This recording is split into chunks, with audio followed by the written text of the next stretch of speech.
हरे कृष्णा, दंडवत प्रणाम। तो आज एक महत्वपूर्ण क्लेम है जो प्रभुपाद जी पर काफ़ी लोग लगाते हैं, उसे हम रिफ्यूट करेंगे। प्रभुपाद जी ने एक कन्वर्सेशन में कहा था कि वुमन लाइक रेप। तो यही जो हेटर्स है वही स्टेटमेंट लेकर सबको चिपका देते हैं कि अरे आपके प्रभुपाद जी तो वुमन के लिए ऐसा कह रहे हैं कि वुमन लाइक रेप। तो चलो, ये लॉजिकल बात है कि जिन प्रभुपाद जी ने इतने भक्तों को सहारा दिया, इतने हज़ारों लोगों को भक्त बनाया, हज़ारों माताजियों को भक्त बनाया, तो ऐसे प्रभुपाद इसका ये कुछ बोले तो इसका कुछ अर्थ होगा, उससे पहले कुछ देखना पड़ेगा। ये बात तो उनको समझ नहीं आएगी, लेकिन चलो हम लॉजिकली थोड़ा इसका रिफ्यूजन करते हैं, ठीक है। तो miss translation and context ignore, तो इसका मेन कंटेक्स्ट तो इन लोगों ने इग्नोर ही कर दिया है। तो प्रभुपाद जी ने जब ये सेंटेंस बोला तो उसके आगे और पीछे क्या बोला, The verse often quoted is based on misinterpretation of conversation, where Srila Prabhupada was discussing how women in general seek strong protection from men, not that they like abuse. तो प्रभुपाद जी इस कन्वर्सेशन में बता रहे थे कि कैसे महिलाओं को जो महिला है जो अकेली रहती है या फिर जो जिनको प्रोटेक्शन की ज़रूरत है, तो वो शादी करके मेन से या फिर शादी से पहले अपने पिता से प्रोटेक्शन लगता ही था, इवन अभी भी लगता है ना। तो प्रभुपाद जी वही कॉन्टेक्स्ट बता रहे थे कि उनको जब शादी के बाद पति से, शादी से पहले पिता से प्रोटेक्शन की ज़रूरत है ना। तो ये डिस्कशन का मेन टॉपिक था। अब हम देखते हैं कि प्रभुपाद जी ने वुमन लाइक रेप में जो रेप का ये एक्चुअली प्रभुपाद जी ने मीनिंग क्या लिया था, ठीक है। Misuse of the word rape, Shri Prabhupada did not mean rape in the literal violent sense. तो प्रभुपाद जी ने वायलेंट सेंस में रेप का अर्थ नहीं लगाया था।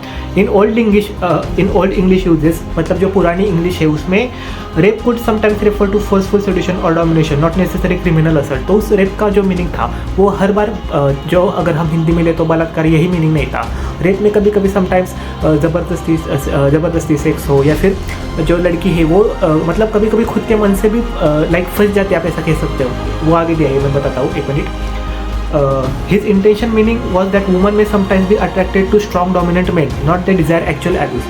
तो प्रभुपाद जी ने एक्चुअली उसका मीनिंग लिया था कि कभी कभी जो महिला है या फिर लड़की है वो कभी कभी लड़कों के या फिर पुरुषों के जाल में फंस जाती है, उनके अट्रैक्शन में पड़ जाती है, जिसकी वजह से जो मेल्स या फिर जो लड़के हैं वो फीमेल का फ़ायदा उठाती है। तो कभी कभी लड़की खुद से फंस जाती है, इसलिए प्रभुपाद जी ने कहा कि वुमन लाइक रेप। तो प्रभुपाद जी का कहने का मतलब था कि कभी कभी वुमन को भी मतलब वुमन भी अट्रैक्ट हो जाती है या फिर महिला भी जाल में फंस जाती है, जिसकी वजह से वो गलत काम कर बैठते हैं। तो ये एक्चुअली इसका मतलब है। लेकिन डायरेक्ट वर्ड जो है रेप, अभी के लिए तो वो रेप का बलात्कार ही होता है, इसलिए तो ज़्यादातर लोगों को इस सेंटेंस से मिसअंडरस्टैंडिंग हुई। लेकिन अगर आप उस सेंटेंस का पिछला और आगे पढ़ो तो प्रभुपाद जी तो महिला के प्रोटेक्शन के बारे में बता रहे हैं कि महिलाओं को कैसे संरक्षित किया जाए, ऐसा है। तो अगर कोई महिला के प्रोटेक्शन के बारे में बताए तो इसका मतलब ये तो नहीं कि अचानक कोई व्यक्ति बीच में ऐसा कुछ बोल दे, उसका कुछ तो मीनिंग होगा। आगे देखते। Women needed to be protected from exploitation. Srila Prabhupada repeatedly emphasized that the women are unprotected. है ना, प्रभुपाद जी ने हमेशा कहा है कि महिलाओं पर हमेशा प्रॉब्लम्स आते रहते हैं, वो अनप्रोटेक्टेड है।